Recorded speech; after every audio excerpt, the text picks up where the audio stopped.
Boy cast out on the Cardi. You know how All we us come. fighting for them balls, they come on deck. Cold-hearted little baby. Instead of stolen, a portion of which allegedly was sent to a terrorist organization in Somalia. Man, these people ought to all be put in jail, including the politicians. Makes me want to stick my head in an oven. It is disgusting, Mr. President. Disgusting. We're trying to put together a budget right now. And we've got state officials in Minnesota, because they wanted votes, that are allowing people in their state who are crooks to steal $1 billion from the American taxpayer. Money that could have gone to people who really were homeless, and children who really were hungry, and kids who, through no fault of their own, really were autistic. Instead of stolen, a portion of which allegedly was sent to a terrorist organization in Somalia. America didn't deserve this. You know, I'm being honest. America didn't deserve this. Like, and this doesn't apply to all Somalis, but a majority of Somalis in America are here on refugee status. Like, they initially got here due to instability in Somalia. So the Americans provided a safe haven so that they can also have an opportunity at life, you know, just to be able to even live. And on top of that, the Americans provided access to a free market where you can thrive, where you can raise families, where you can be part of a greater community. And that should be the story of an immigrant. See, if immigrants do exactly what I just said, there won't be the kind of sentiment that is out there. I'm disgusted, not just because of the money spent, but some of these videos that I've clipped here for you to see of Somalis going around the internet and showing off, like really stirring this up. My initial reaction to this was kind of a wait and see. I wanted to see more. But the more and more of this that I get, it kind of really, it pisses me off, you know. And they are my people. I'm not Somali, but they are Africans, and I'm never going to disown a group of Africans. I'm also not going to say that all Somalis did this. But it's up to us as Africans to, first of all, admit that there is a problem. We also have to openly speak to the American people and ask for some type of forgiveness. This is despicable, man. I never want my content to be one that protects people who knowingly do horrible things. If you make a mistake, that's fine. I'll let it slide. Everybody makes mistakes. But when you deliberately build something, a scheme that consistently defrauds the people that feed you, bro, I can't roll with that. And this is why I'm also speaking up against it. I'm not disowning them. They are Africans. They are our people. They are our people. I'm not going to disown them just because some of them did this. But this is disgusting. So here's an article from Kenya. And I'll read it here. It was sent to me by one of my subs from Nairobi. So this is in their news, on their front pages today of the Daily Nation in Nairobi. It says shillings, so this is Kenyan shillings, 39 billion scam. U.S. agents target Kenyan properties. See, a lot of this money went to build high-rises, skyscrapers, and mansions with big pools. I mean, I'm talking about Olympic-style pools, as you can see on the front lines in Nairobi. The average American doesn't even have this. It says since 2022, Kenya has featured in courts in the U.S. state of Minnesota during a 39 billion shillings corruption trial. Masterminds of the COVID-era scandal invested part of the cash stolen from U.S. taxpayers in Kenya, buying high-end apartments and luxury resorts. I mean, they're buying a whole resort, bro. Like, you're not even just buying apartments, condos. They're buying the whole resort, like a whole business. So I guess the Americans are coordinating with Kenya to try to recover some of these assets and hopefully The good news here is that the Kenyan real estate market is pretty vibrant. So selling a property won't be as hard as it would be, say, in West Africa. So I think they'll be able to recover some of the funds that were spent there. But this is disgusting. These people ought to all be put in jail, including the politicians. Yeah, I don't think Tim Walz can survive this. He's really partly responsible for this nonsense. Makes me want to stick my head in an oven. It just makes me furious. And I think the American taxpayers feel the same way. What I'm about to tell you, Mr. President, let me apologize in advance, is deeply disgusting. It's deeply disgusting. I mean, it is clown world on steroids. It's deeply disgusting. I mean, it is clown world on steroids. For the last 5 years, there has been massive welfare fraud in the great state of Minnesota.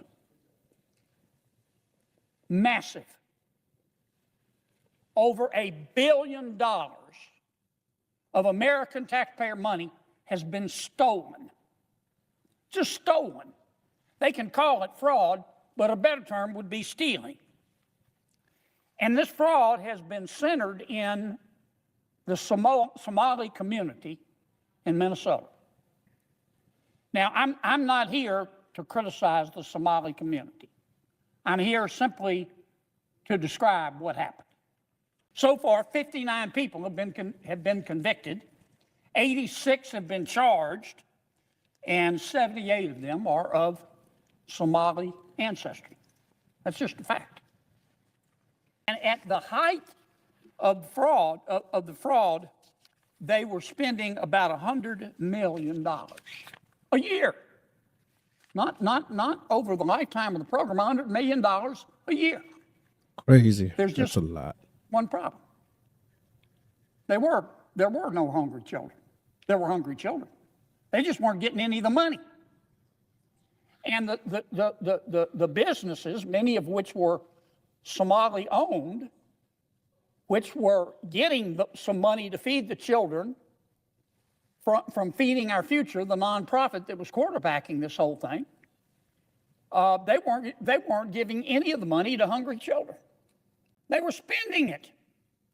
These businesses were spending it on yachts and vacations and jewelry and furniture for their home. This one centered around autistic children. That's horrible. Once again, in this third program, a group of providers, supposedly medical providers, got together and they went to the welfare authorities in Minnesota and said, we need money to help autistic children. You say, well, that's a wonderful thing to do. And then these providers, once the welfare department at the state government in Minnesota gave them the okay, they went out and started recruiting autistic children. You say, well, okay, we have to get the word out somehow. But they couldn't find very many autistic children. So they started going to parents in the Somali community and saying, can we call your child autistic? Can we certify that your child is autistic? If you'll let us do that, we'll pay you a bribe. Ooh. Anywhere from $400 to $1,500 a child. Now, once again, the program, it didn't start big. These were sophisticated crooks. And its leader was a woman by the name of Asha Farban Hassan. She was also in, by the way, on the feeding of the children scam as well. And as best we can tell, they approached parents only in the Somali community. Once again, they couldn't find enough autistic children, so they bribed many parents in the community, gave them money to certify that their children were autistic. In the first year, they were clever. They only asked for $3 million. The second year, in 2019, they asked for $54 million. Then in 2020, They went up to $77 million. And then in 2021, they really got greedy. They went to $183 million. And in 22, $280 million. And in 2023, $400 million. That is crazy. In these three fraud schemes, these crooks stole $1 billion of taxpayer money. Why didn't the people in the Department of Social Services and the Welfare Department in state government, when they saw these claims arising, why didn't they say something? Didn't they go out and check these businesses that were supposedly sites to feed homeless children? Well, probably because they were getting a cut. They were all part of it. In blue states, they tend to believe that you can fix every problem with money. You got a homeless crisis, throw more money at it. You got an unemployment problem, give people money to stay home. That's how they've always addressed issues. That's how they've always fixed issues. So, of course, that's going to open up opportunities for criminals and scammers to exploit it. It's not a secret. Well, here's what the legislative auditor in Minnesota said. He said that the threat of litigation and the negative press affected how the state politicians use their regulatory power. And here's what a fraud investigator in the Attorney General's office said. She said, there is a perception that, I'm quoting now, that forcefully tackling this issue would cause political backlash from the Somali community, which is a core voting bloc. Yep. That is what this is all. That's what this is about. It's all about politics. It's about elections. Who votes for who? The Democratic Party really needs the Somali vote in Minneapolis to win anything, and hence they won't tackle this issue. So again, not that I'm saying this in support of the Somalis, but we also have to look at people like Tim Walz and his administration and the people that he put in place for this to be able to happen. I think that I wouldn't be surprised to see some charges on these people. This is ridiculous, man. You should not behave like this. What happened to good old-fashioned go to work, and a living with dignity, pay your taxes, and just keep it moving? It's that simple, man. Why are we complicating stuff? What is the rush to get rich overnight? I don't get it. What is the rush to get rich overnight? Maybe somebody can explain it to me, but you don't have to be in a hurry. You just have to do things right.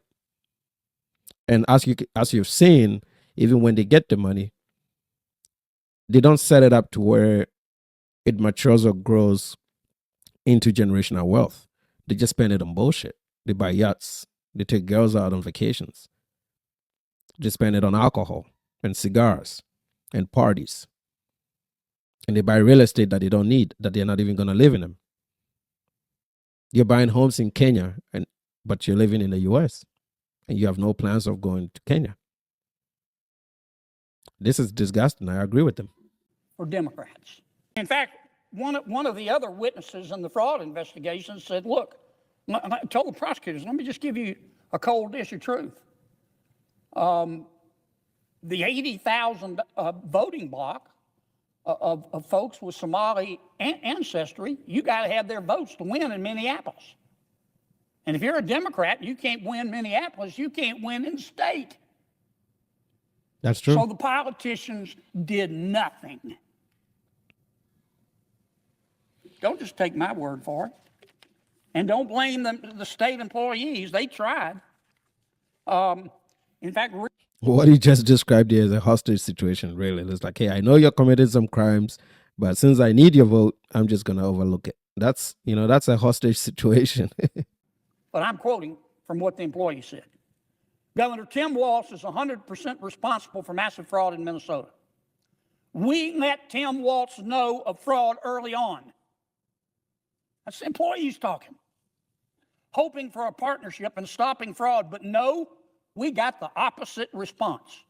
Tim Walz systematically retaliated against whistleblowers, using monitoring, using threats, using repression, and did his best to discredit fraud reports. If there is evidence that he actually did this, they're going to charge him. He doesn't have that level of immunity that maybe a president of the United States would have. It is disgusting, Mr. President.